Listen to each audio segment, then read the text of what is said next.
General form f D y equal to q, where q is a function of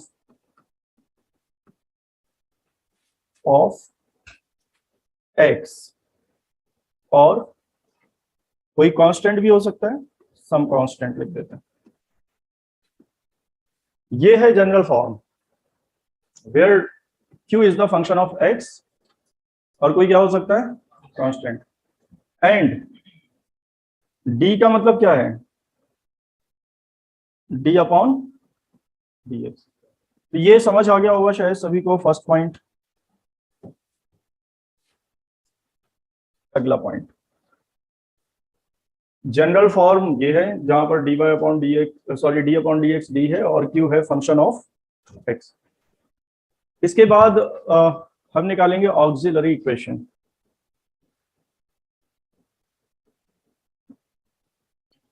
f of d को 0 कर देंगे, F D equal to 0। ये है auxiliary equation. इसका solution होता है जो डिफरेंशियल इक्वेशन लिखी हुई है, इसका सॉल्यूशन ये है, solution y equal to C F plus P I. यार सी एफ का मतलब क्या होता है, कॉम्प्लीमेंट्री फंक्शन। पी आई का मतलब बताओ, पी आई होता है यहां पर पर्टिकुलर इंटीग्रल, पर्टिकुलर इंटीग्रल। तो जब भी सी एफ फाइंड करना होगा तो हम क्या फाइंड करेंगे, पहले डी की वैल्यू। किस इक्वेशन से, ऑक्सिलरी इक्वेशन से। डी की वैल्यू क्या क्या हो सकती है, फर्स्ट रूल 1 क्या हो सकता है, डी की वैल्यू सेम हो सकती हैं, डिस्टिंक्ट हो सकती हैं, इमेजिनरी हो सकती हैं या रियल हो सकती हैं, इसके अलावा कुछ भी नहीं आएगा क्योंकि पॉलीनोमियल है ये एफ डी।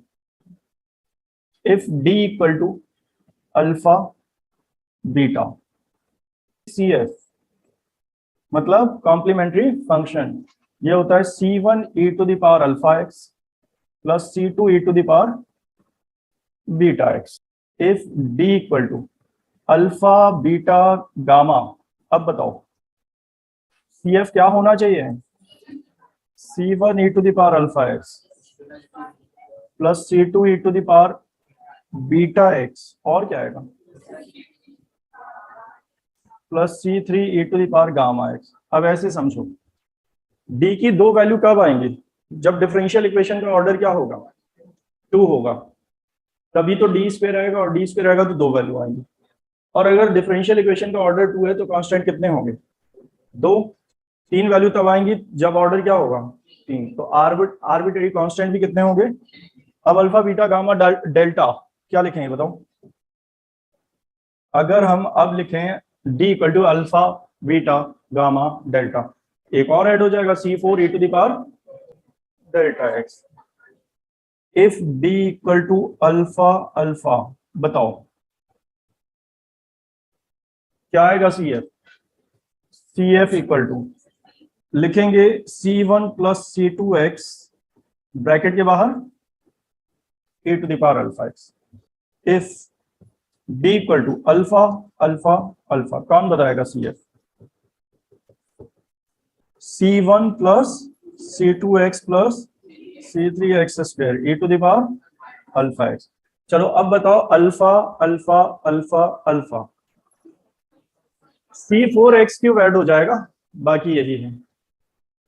इसके बाद लिखो third, if d equal to alpha plus minus beta है, सी एफ क्या होगा, e to the power alpha x c1 cos beta x plus c2 sine beta x.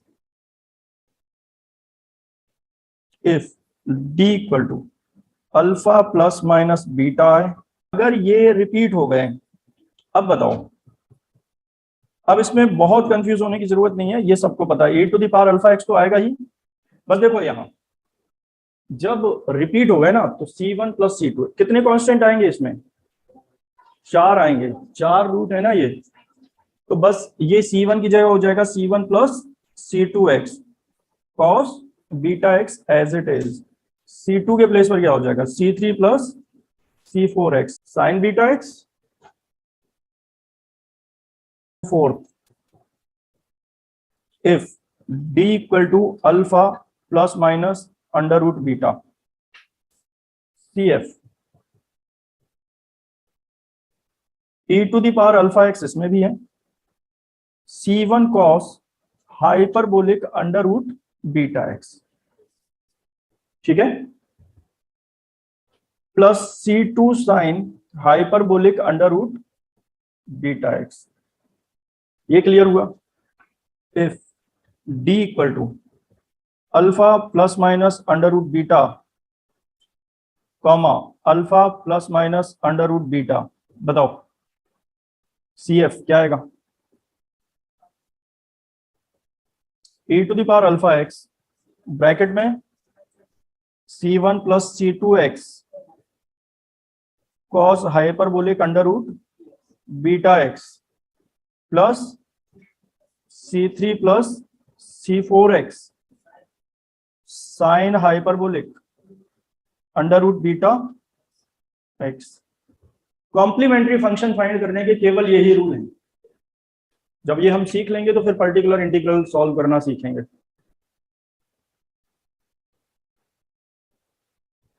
Particular integral 1 upon F D Q, Q का मतलब x का function. अभी केवल इतना समझना है, इफ क्यू इक्वल टू 0 तो पी आई भी क्या आएगा 0, ठीक है। पर्टिकुलर इंटीग्रल है, कांस्टेंट इसमें नहीं आएंगे। CF प्लस पी आई सॉल्यूशन होता है, जो भी कांस्टेंट आने हैं वो CF में ही आ जाते हैं, अभी देख चुके हैं। क्वेश्चन लिखें, solve the following differential equation. कितने कांस्टेंट होंगे इसमें, this equation can be written as, किस फॉर्म में लिख सकते हैं इसको, कैसे लिख सकते हैं ये बताओ मुझे कि ये क्या है। D square y as it is minus 7, ये क्या है D y as it is plus 12y equal to 0। अभी भी ये स्टैंडर्ड फॉर्म नहीं है, y को बाहर लिख लेते हैं, D square minus 7d plus 12 और बाहर आएगा y इक्वल टू 0। क्या फाइंड करोगे इसके बाद, द ऑक्सिलरी इक्वेशन।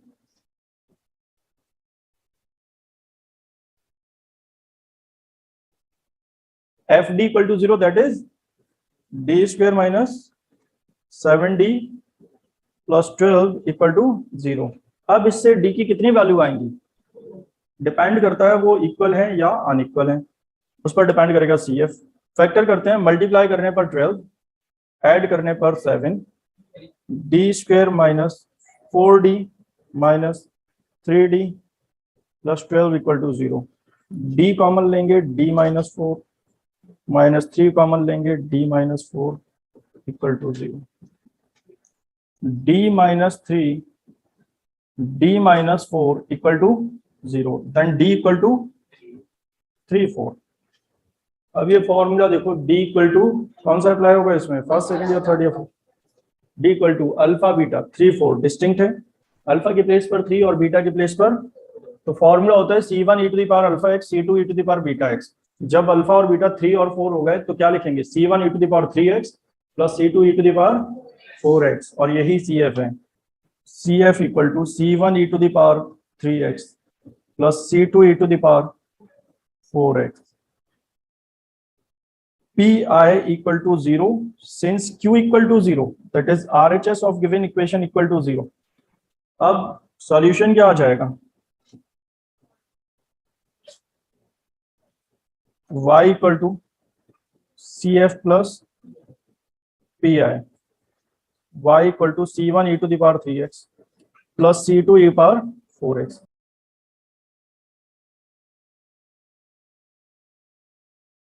अब कुछ एग्जाम्पल्स बताने हैं, d की वैल्यू बताएंगे और CF बताओ। d इक्वल टू 0, बताओ d इक्वल टू अल्फा क्या आएगा, c1 e to the power alpha x, बस ये क्या आएगा, c1 e to the power 0x 1 1 2 बता दो। ये पता है सभी को, पहले 2 1 कुछ भी कर सकते हो, क्या फर्क पड़ता है इससे, क्या आएगा cf c1 plus c2x e to the power 1x plus c3 e to the power 2x, और अगर इधर 5 होता plus c4 e power 5x, d equal to 2 2 2 5 5।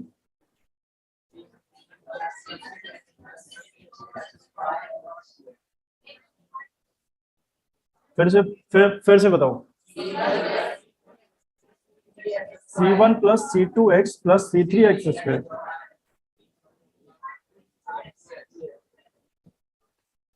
आगे बताओ, c4 plus c5x,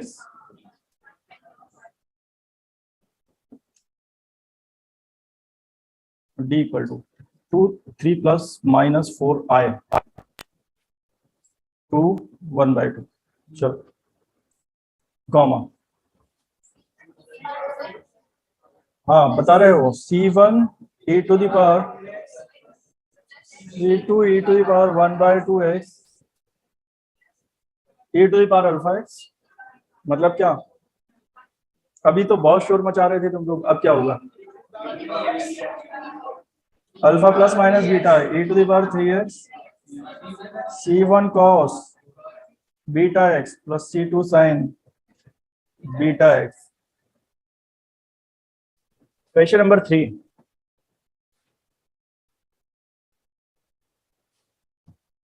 d3 upon dx cube को क्या लिखोगे, d cube y minus 6d square y plus 11dy minus 6y equal to 0। Common क्या लेंगे, y, then d cube minus 6d square plus 11d minus 6 bracket के बाहर y equal to 0। ये standard form आ गई। एफ डी समझ गए हो, क्यू समझ गए हो, क्यू कितना है, मतलब पी आई कितना, पी आई 0 हो गया, एफ डी देख रहे हो, ये क्यूबिक इक्वेशन है। F D y equal to q से करते हैं कंपेयर, और फिर क्या फाइंड करते हैं,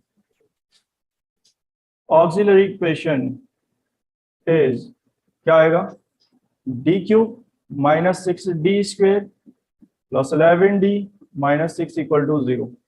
इसके factor d minus 1 d minus 2 d minus 3 का फॉर्मूला है ये, जिन्हें नहीं आता है डिवाइड करना अच्छी तरह बताया है, एक बार फिर से समझ लो। d इक्वल टू 1 एक रूट है, मतलब d माइनस 1 एक क्या है, फैक्टर। चलो एक फैक्टर पता चल गया, उसका डिवाइड करने पर बाकी के फैक्टर आ जाएंगे, जानते हो सभी कैसे करते हैं डिवाइड। d माइनस 1 का डिवाइड करना है कहां पर, d cube 6d square plus 11d minus 6। वैसे तो ये d minus 1 d minus 2 d minus 3 का फॉर्मूला है। करने का तरीका क्या था,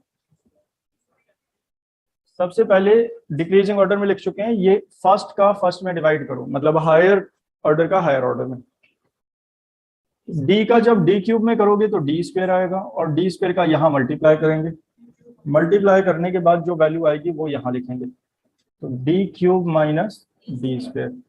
इनके साइन चेंज करके सब्ट्रैक्ट कर देते हैं, ये cancel, minus 5d square plus 11d minus 6। बार बार एक ही काम को फॉलो करो, फिर से फर्स्ट टर्म का फर्स्ट टर्म में डिवाइड करो, तो इस बार d का माइनस 5d स्क्वायर में करेंगे तो आगे आएगा माइनस 5d, माइनस 5d का मल्टीप्लाई इसमें करो, minus 5d square plus 5d, sign change हो गया, प्लस माइनस फिर से कैंसिल, ये बचेगा 6d माइनस 6। फिर वही काम d का इसमें करेंगे प्लस 6, और 6 का मल्टीप्लाई लिखकर 6d माइनस 6 साइन चेंज करने पर ये कैंसिल होता है। ठीक है, तो एक फैक्टर था ये, बाकी के फैक्टर ये आ गए। तो d माइनस वन, इसके factor d cube minus 6d square plus 11d minus 6, इसके फैक्टर क्या हुए? एक है d माइनस वन और d square minus 5d plus 6, जिसको सॉल्व करके दो फैक्टर और निकाल लेंगे हम। ठीक है, और अगर ये रफ वर्क नहीं करना है हमें तो भी बताया था, तो डायरेक्ट कैसे कर लोगे? अगर रफ वर्क नहीं करना है हमें तो क्या करेंगे हम? d माइनस वन एक फैक्टर है, तो d माइनस वन को कितनी बार लिख लेंगे? जितनी डिग्री है इसकी। ठीक है, इस इक्वेशन की डिग्री का मतलब डिफरेंशियल इक्वेशन का ऑर्डर की बात कर रहे हैं उस फॉर्म में। तो d minus one, d minus one, d minus one और इक्वल टू में क्या है? 0। फिर इसको क्या करते हो? बैलेंस करेंगे। कैसे बैलेंस करते हो बताओ? कई बार बताया है। d क्यूब, पहला टर्म d क्यूब चाहिए, किसका मल्टीप्लाई करना पड़ेगा?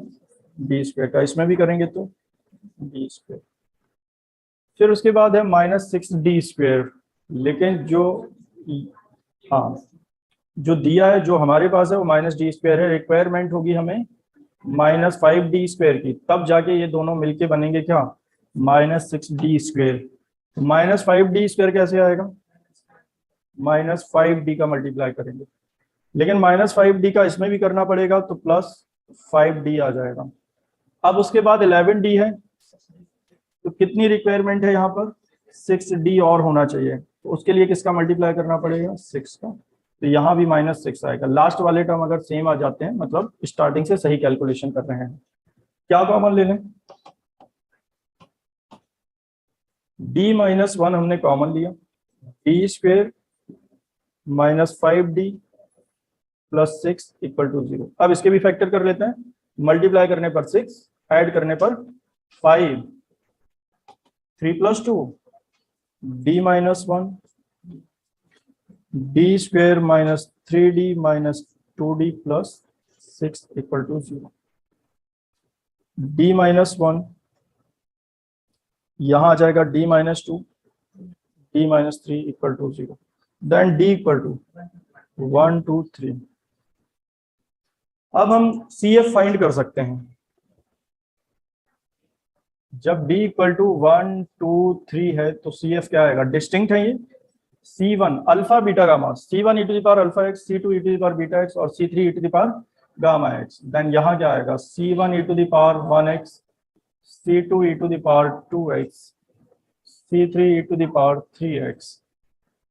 P है 0, क्योंकि इक्वेशन 1 का RHS क्या है? 1 चाहो तो मान लेना इक्वल टू 0, या लिख लेना Q इक्वल टू 0, और नहीं लिखना है तो कोई प्रॉब्लम नहीं, सीधे लिखना solution y equal to CF only. Solution क्या आएगा? y equal to CF plus PI, y equal to C1 e to the power alpha x that is x plus C2 e to the power 2x plus C3 e to the power 3x, और PI के place पर क्या लिख रहे हैं? 0। तो यही answer है। क्वेश्चन नंबर 5 लिखो। d2x upon dt square minus 4x equal to 0। अभी जो हमने पढ़े थे वो d2y अपॉन dx स्क्वायर होते थे। डिपेंडेंट क्या होता था? y और इंडिपेंडेंट x। इस बार क्या है? डिपेंडेंट, डिपेंडेंट x है और इंडिपेंडेंट कितना है? t। तो जब सॉल्यूशन लिखेंगे तो y equal to CF plus PI नहीं आएगा, x equal to CF plus PI। तो क्या करोगे? इसको बताओ। d square x minus 4x equal to 0, d square minus 4x equal to 0। ये फॉर्म आ गई f D y equal to Q. यहाँ f D x equal to Q है। क्या फाइंड करोगे? Auxiliary equation is D square minus 4 equal to 0, D minus one, sorry D minus two, D plus two equal to 0, then D equal to 2 comma minus 2। Alpha beta है, different है दोनों। C1 e to the power 2t plus C2 e to the power minus 2t, Pi 0, क्यों? Q equal to 0 है, that is RHS 0 है। Solution क्या आएगा इसका?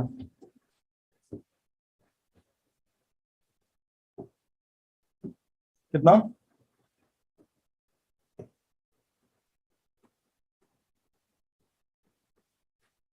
Solution आएगा x equal to C F plus P I, x equal to C F plus P I. तो x equal to C1 e to the power 2t plus C2 e to the power minus 2t, P I 0 है, लेकिन ये answer नहीं है। Suppose given equation है 1 2, क्या करोगे अब? C1 C2 की वैल्यू निकाल के यहां रखेंगे। उसके लिए हमें देखो क्या दिया है, t इक्वल टू 0 पर x इक्वल टू 0 भी है और dx अपॉन dt भी dx अपॉन dt 3 है। तो t इक्वल टू 0 पर x इक्वल टू 0 इक्वेशन में लिखेंगे तो C1 C2 में एक इक्वेशन आएगी, लेकिन t इक्वल टू 0 पर dx अपॉन dt भी दिया है, तो पहले क्या पता करना पड़ेगा? dx upon dt, dx upon dt बताओ कितना आएगा? 2C1 e to the power 2t, differentiate करेंगे इसको, minus 2C2 e to the power minus 2t। ये क्यों किया है हमने? क्योंकि इसमें ही वैल्यू लिखनी पड़ेगी। दो अगर कांस्टेंट निकालने हैं तो दो इक्वेशंस पता होनी चाहिए, उसके लिए वो कंडीशन दी है हमें। यहां क्या पुट करोगे? नहीं, यहां क्या पुट करोगे? t इक्वल टू 0 पर x इक्वल टू क्या है? 0, लेकिन यहां क्या पुट करोगे? t इक्वल टू 0 पर dx अपॉन dt कितना है?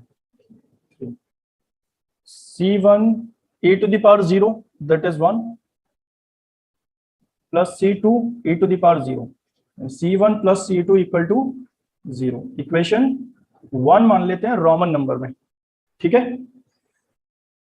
यहां बताओ dx अपॉन dt के प्लेस पर 3, 2C1 e to the power 0 minus 2C2 e to the power 0। Then ये बताओ, ये e टू दी पावर 0 तो 1 हो जाएगा, 2 का डिवाइड कर लेते हैं, C1 माइनस C2, जो जरूरी नहीं है डिवाइड करके ही करें, C1 minus C2 equal to 3/2, equation second. इन दोनों को सॉल्व कर लेंगे और क्या फाइंड करेंगे? C1 C2, वो कहां पुट करेंगे? Solving first and second. बताओ C1 कितना? 3/4 एंड C2 माइनस 3/4। ठीक है, ये उल्टा आ सकते हैं कुछ लोग, अगर C1 के साथ e to the power minus 2t लिख रहे हो, कंफ्यूज मत होना। फाइनल आंसर एक ही आएगा वैल्यू पुट करने के बाद। ये कहां पुट करोगे?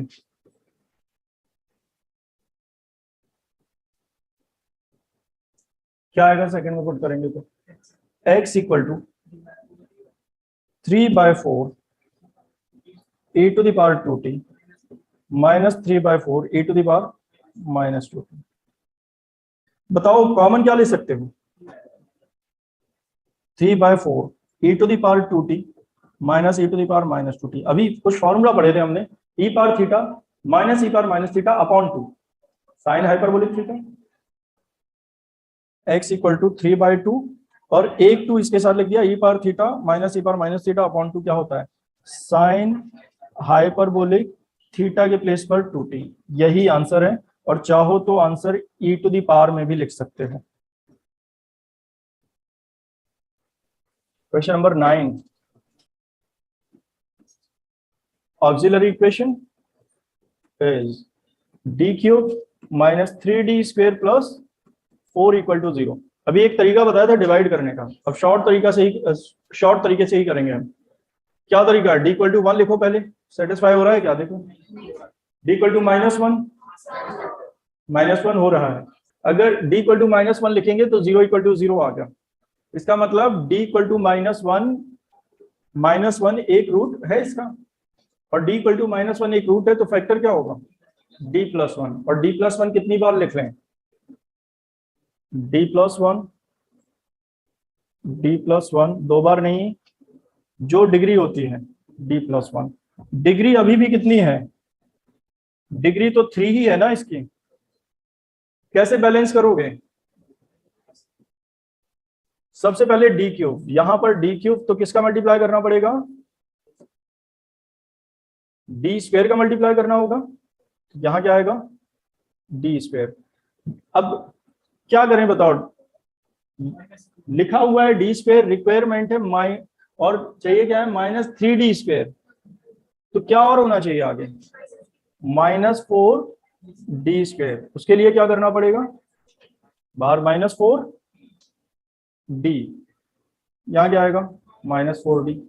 अब बताओ आगे, d तो है ही नहीं लेकिन यहां -4d है तो +4d, उसके लिए क्या करना पड़ेगा +4। बस हो गया फैक्टर, समझ आ गया होंगे शायद। क्या करेंगे इसके बाद, या डिवाइड करके कर लेना, d+1 बाहर, d² -4d +4, d+1, हाँ d = 2 भी इसका एक फैक्टर था। कुछ लोगों ने d-2 d-2 d-2 3 बार लिखा होगा, तो वो जब बैलेंस करेंगे तो उनका d-2 बाहर आ जाएगा और बाद में फैक्टर करने के बाद d+1 d-2 दोबारा आएगा और यही आ जाएगा। तो ये किसका होल स्क्वायर है, d-2 whole square equal to 0। Then d की वैल्यू -1 2 और 2।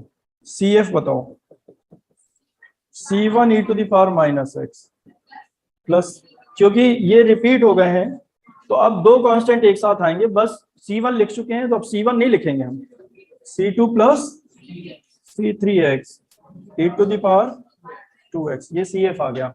तो बताओ PI लिखना चाहो लिख लेना, सॉल्यूशन सीधे क्या लिख सकते हो PI, क्योंकि 0 हो गया, y = CF only, y = C1 e⁻⁻x plus C2 + C3x e⁻2x, यही आंसर है। तो अगर हमें फैक्टर करने आते हैं तो कोई प्रॉब्लम नहीं है। अब ये भी देख लिया इक्वल और अनइक्वल वाले क्वेश्चन कैसे सॉल्व करने हैं। अगला देखो,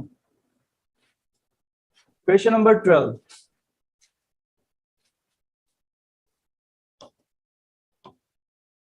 क्या लिखेंगे,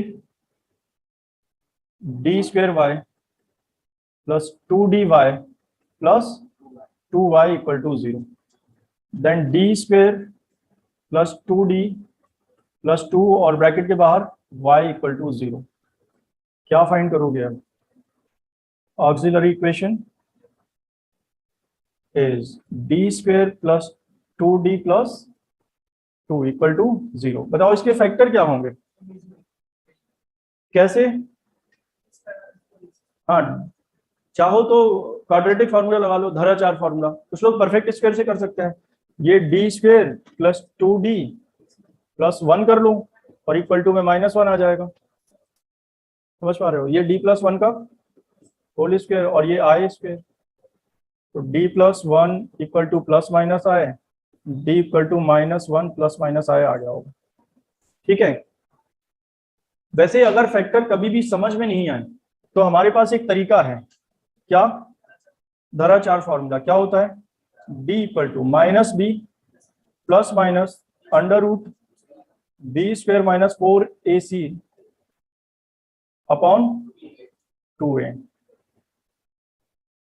a की वैल्यू जो d² का कोएफिशिएंट है, b कितना है, d का कोएफिशिएंट और c कितना है कांस्टेंट टर्म, सबकी वैल्यू पुट करते हैं। d = -b के प्लेस पर 2 प्लस माइनस √b² 4 -4 a के प्लेस पर 1 है और c के प्लेस पर 2 अपॉन 2 a के प्लेस पर 1।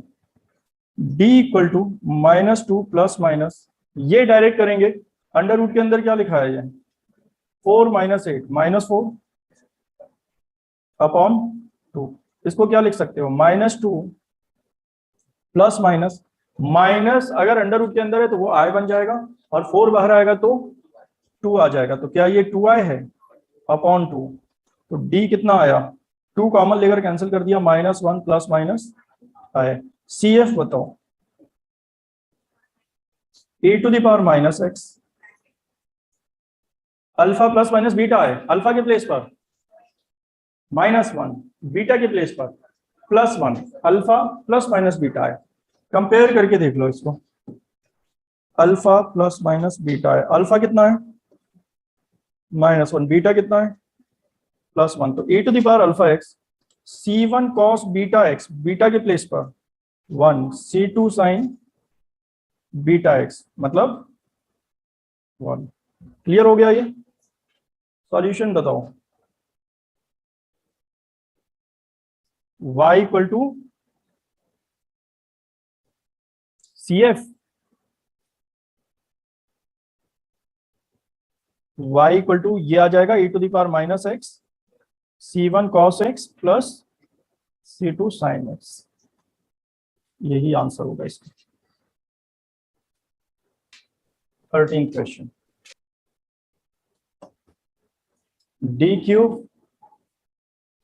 प्लस 1 y इक्वल टू 0, ये सबने लिख लिया होगा।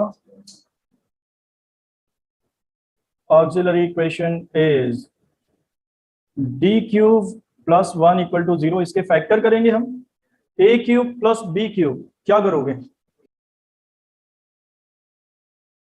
a plus b, A square plus b square minus a b, that is d equal to 0।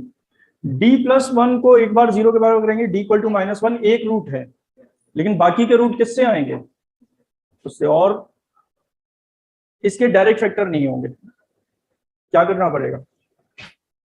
d plus 1 यहां लिख देते हैं, d plus 1 equal to 0 and d square minus d plus 1 equal to 0, d equal to minus 1। वहां कौन सा formula लगाओगे? दराचार formula. d equal to, यहां डायरेक्ट लिख देते हैं, आप समझ गए होगे ABC क्या है। a है 1, b के प्लेस पर माइनस 1 और c के प्लेस पर 1, माइनस b प्लस 1 हो जाएगा, plus 1 plus minus under root b square 1 minus 4ac।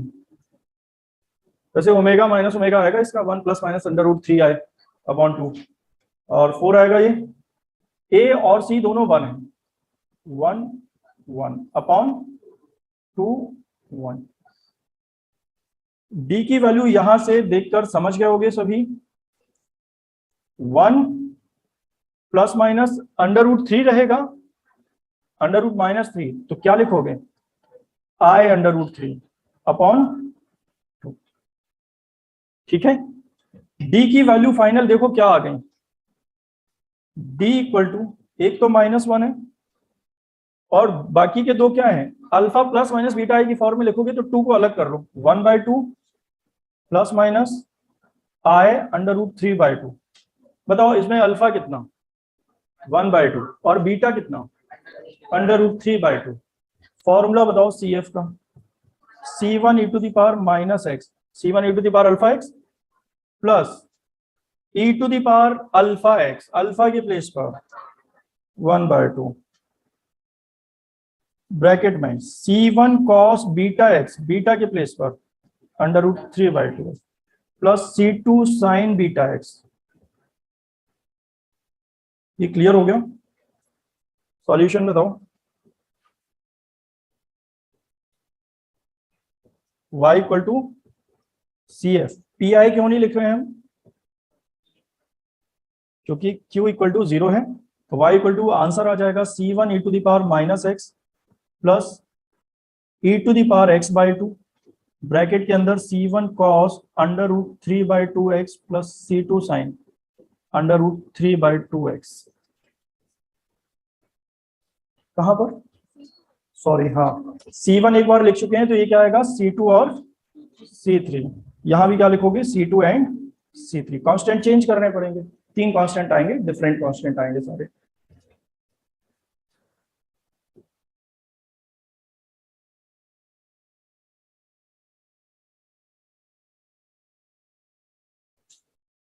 d power 4 y upon dx power 4 plus a to the power 4 y equal to 0। d power 4 y अपनी जगह है, a power 4 y equal to 0, d power 4 plus a to the power 4 y equal to 0।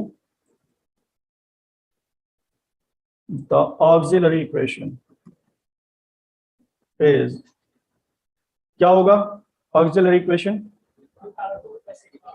b power 4 plus a power 4 equal to 0, d to the power 4 plus a to the power 4 equal to plus क्या add कर दें, 2a² d² minus 2a² d² plus a² whole square है ये तो, और minus 2a² d² equal to 0। समझ पा रहे हो ये, क्योंकि अब a² माइनस b² फॉर्मूला लगेगा, इसलिए पहले का स्क्वायर तो है ही, 2a² d² को क्या लिखोगे, √2ad का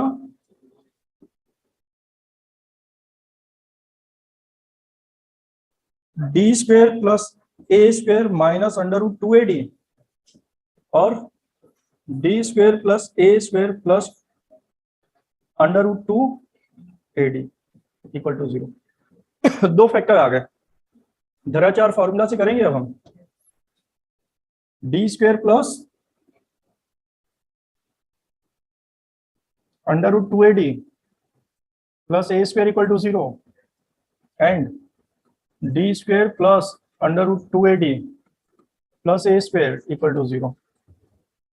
जरा चार फॉर्मूला लगाएंगे दोनों में, बताओ d की वैल्यू, माइनस b सीधे लिख सकते हो, plus √2a plus minus under root के अंदर b² 2a² minus 4a, c कितना है डिनोमिनेटर 2 और a के प्लेस पर 1, d equal to √2a plus minus ये कितना आएगा, देखो अंडर रूट के अंदर माइनस 2a², तो समझ गए होगे क्या करोगे, √2a आए upon 2 only, d equal to √2 common लेकर कैंसिल कर दिया, a अपॉन √2 आएगा plus minus i a upon √2। ठीक है ये या नहीं।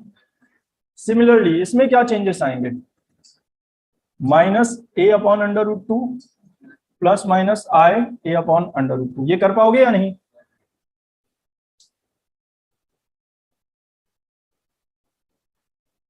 ये तो ये वैल्यू आ गई। अब d की फाइनल वैल्यू बताओ कैसे लिखी जा सकती है, d इक्वल टू आ गया a upon √2 plus minus i a upon √2 comma minus a upon √2 plus minus i a upon √2। तो ये रिपीट नहीं हुए हैं, अगर ये माइनस नहीं होता तो ये रिपीट हो जाता, अल्फा प्लस माइनस बीटा है, अल्फा प्लस माइनस बीटा है, रिपीट नहीं हुए हैं। कैसे लिखना पड़ेगा, CF 4 कांस्टेंट आएंगे, e to the power alpha x, पहले इसकी बात करो, a अपॉन √2x ब्रैकेट में c1 cos beta x, beta के प्लेस पर a upon √2x plus c2 sine a upon √2x। सुनो अगर ये दोनों सेम होते तो यहाँ c1 की जगह क्या लिखा होता, c1 प्लस c2x, और c2 की जगह लिखा होता c3 प्लस c4x, इतना ही डिफरेंस है। अभी ये कंप्लीट नहीं हुआ, दो कांस्टेंट और आएंगे, अब इसके बारे में बात करो। अब अल्फा कितना है, e to the power minus a upon √2x bracket में बताओ c3 cos a upon √2x, इसमें बीटा वही है पहले वाला, plus c4 sign a upon √2x। समझ आ गया होगा शायद। सॉल्यूशन क्या होगा, सॉल्यूशन क्या होगा, y equal to CF plus PI, और PI क्या है यहां पर, PI 0 है, तो बाद में यही आंसर में आएगा क्या, तो ये फाइनल आंसर आ जाएगा, लिख लो इसको, y equal to CF plus PI।